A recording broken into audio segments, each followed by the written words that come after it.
তুমি প্রথমে আল্লাহর কাছে চাও, যদি না দেয় আবার আল্লাহর কাছে চাও, তারপরেও যদি আল্লাহ না দেয় তুমি আল্লাহর কাছে কেঁদে কেঁদে চাও, তাহাজ্জুদে 2 চোখের পানি ফেলে চাও, তবুও লোকের কাছে না যাও, কোনো লোকের কাছে চাইবা না। যদি চাওয়ার হয় আল্লাহর কাছে চাইবা।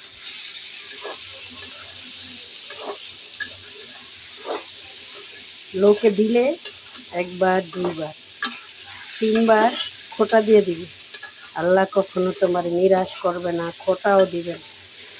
আর আল্লাহর কাছে শুধু কৃতজ্ঞতা প্রকাশ করবা।